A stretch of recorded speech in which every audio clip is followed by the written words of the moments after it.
Health outcomes in any country are the result of how different sectors work together to reduce the burden on the health sector. This may include, for instance, the education sector, the water and sanitation sector, and the agricultural sector.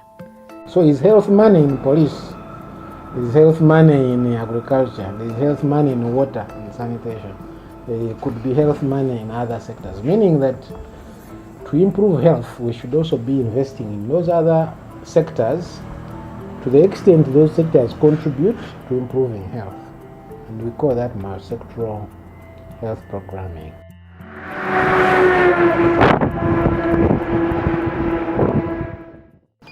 This video is an example of how the road sector in Uganda has contributed and can continue to contribute to health outcomes in Uganda.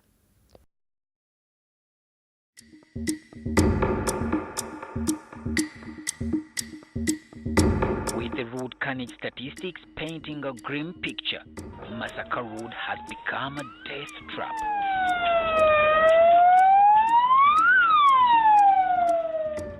Scores who stormed the accident scene found horror. It is unfortunate that accidents have increased on Masaka Highway, particularly in the areas of Nsanji up to Lukaya. This is where we are in Katonga region. Road and traffic accidents are a serious burden to society. They cause about 1.4 million deaths and 47.8 million RTA-related injuries.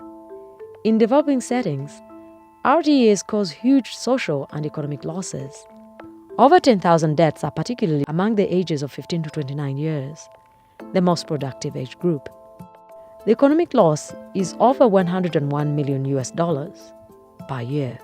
These road accidents result in huge losses to households, communities in terms of resources used to care for the injured, as well as supplies used in the health sector.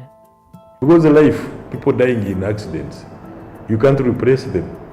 And there is a lot of resources that are lost when accidents occur.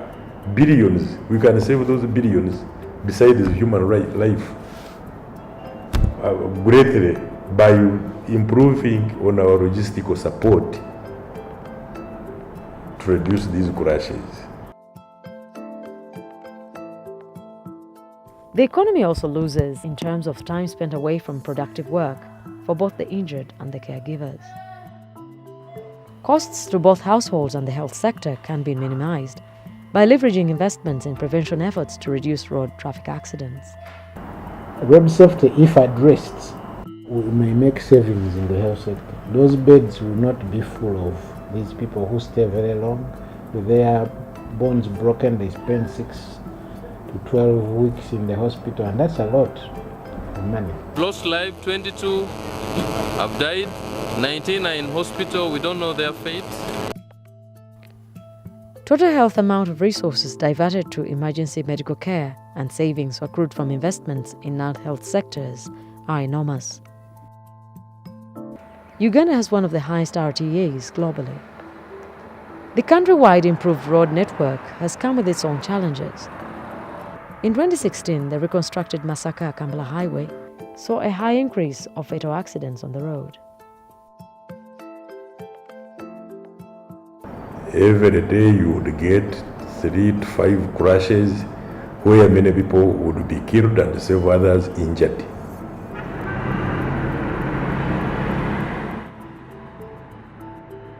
So those crashes took same patterns, overtaking in corners. And these accidents occurred shortly after Uganda National Road Authority had completed repairing, resurfacing the Kampala-Masaka-Mbarara-Kabale Highway. And they introduced what I call a third lane, a climbing lane in some areas where there are hills.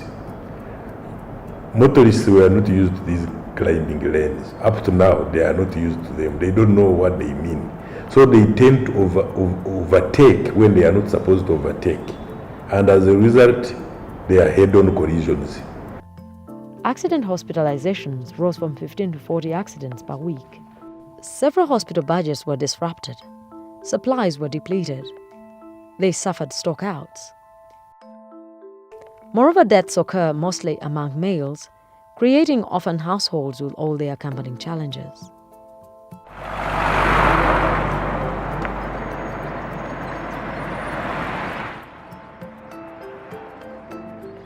For that, an operation codenamed Fika Salama, meaning Operation Arrive Safely, was launched. What we did with UNRWA, Ministry of Works and Transport, we came in, identified dark spots where those accidents were occurring. And actually accidents were occurring in the same places. We identified and we put there checkpoints so that when motorists approach those areas, they would reduce speed. And we termed that concept Fika Salama. 3 months before the launch of Fika Salama, about 200 people had died on this road because of road and traffic accidents. This raised concern and government swung into action. A partnership between police, Uganda National Road Authority and the courts was formed. Several roadblocks were mounted along the road, especially around the black spots. This was to slow down the motorists, but also to arrest and charge offenders. This was done on such a large scale that no offender was spared. UNRWA supported us with resources. We would even patrol in between and communicate the checkpoint. Motorists who were driving recklessly, and they would be intercepted. So motorists knew that they were being followed. We used both intelligence and the overt deployment, those in uniform. What outcomes did Fika Salama have? So there was a significant reduction of accidents on the highways because of Fika Salama concept. There was a reduction of over 83%. This reduction in fatalities of over 83% was welcome news, in that it far exceeded the 50% annual reduction in road traffic fatalities recommended by WHO. Because of this, a study codenamed Health System Cost Savings Attributable to Operation Fika Salama in Uganda was conducted. The study was conducted by Makerere University School of Public Health and the Uganda Police through a 5-year European Union-funded SPEED project. SPEED stands for Supporting Policy Engagement for Evidence-Based Decisions for Universal Health Coverage in Uganda. So that study was done partly to look at what was spent in Fika Salama to get those benefits and how much more should government plan in this budget to put on other highways. If we were to cover at least the major highways, what more money should we plan for? How much manpower or police boots we are going to put on the road in a way to ensure that overall we reduce the injuries. The study highlighted the health facilities handling road traffic accident victims along Kampala-Masaka Road. These hospitals were getting very many accidents, to the extent that they were actually in the process of building new emergency units to deal with the many accidents. After Fika Salama, these investments like building a new theater in Nkozi became a problem. The study looked at the cost savings attributed to Fika Salama along Kampala-Masaka Road for the possibility of a countrywide scale-up. How does the health sector save money if police was able to control traffic? So here is an example of how can we spend money outside of health but bring benefits to health. If you go to somebody who has lost someone on a road traffic accident, how many lives would be saved? From this study, we've been able to establish that leveraging medical outcomes on investments made in other sectors like Uganda Police, Traffic Department is an efficient way of reducing medical expenditures and reducing fatalities and road traffic accident injuries. For us, Fika Salama is a demonstration that when we say let's increase the health budget, we tend to believe that all health will come from the health budget, which is money going to hospitals and health centers. And yet money, if went to police and police invested it in effectively in some areas, like road traffic, you could actually achieve health benefits, in a sense that health does not improve from treatment and care, but also from other areas of government sectors that they need also to put money there, but also to ensure that that money is going for those interventions that we know can bring a benefit. It is a beautiful concept, provided it is supported. Because if you put checkpoints alone without having deployments in between checkpoints, motorists get used to checkpoints and they will behave when they are approaching the checkpoints, but misbehave immediately they leave the checkpoints. So the more need for patrol in between, motorized, it has to be motorized if you are to cover a wide area.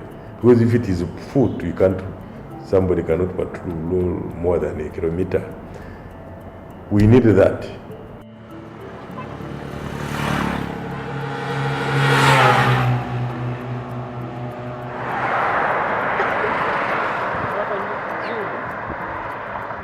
And also we hope when we have the CCTV cameras, someone in the command center will be able to communicate to the next checkpoint to take action.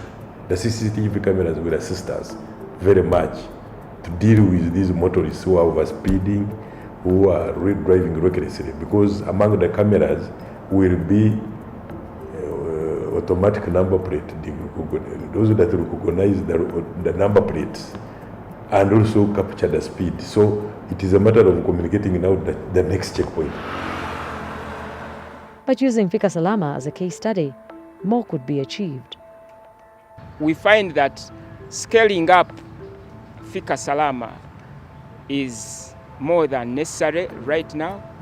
However, given the increase in the minor injuries that was witnessed during the time the operation was in force, we find that while scaling up Fika Salama, the next implementation phase also needs to include a component that will address road traffic injuries in the feeder roads adjacent to the main road, such that we have a more complete reduction in the total number of road traffic injuries. The patterns of accidents have changed.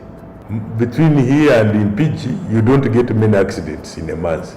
But in PG district, records many accidents in a month because they are now off-roads.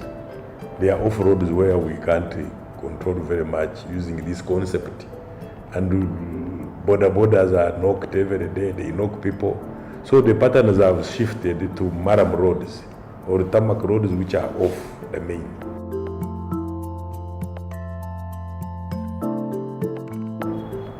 We need motorcycles. They can do a good job. A motorcycle can carry another person who is radio communication or telephone communication, and they link with the checkpoints in between, so that motorists know that they are being watched. We need to put infrastructure on those checkpoints. Currently, we don't have. So when, for instance, it rains, the likelihood of the checkpoint being abandoned are high. But in the near future, if resources become available, dualizing the highways would solve the problem. Because many accidents in Uganda are head-on collisions. So if you dualize, you will avoid head-on. You may be knocked from behind and dangers are not as much as when it is head-on. I wouldn't say that is too much money we require, no, but we can also phase. We can say now we can buy some 2-3 vehicles for Masaka Road. Then the next financial year you go on this, buy a tent, put mobile toilets, because people, their challenges those checkpoints are facing, and they are real. And if you don't improve the morale of the people who man those checkpoints, 24/7, we are talking of 24/7. At 3 a.m. somebody is there in the court, even if you have given him a jacket, but at least he needs where to sit because that person is a human being. We believe that enhanced traffic enforcement through initiatives like Fika Salama could also greatly reduce the total number of road traffic accident-related injuries.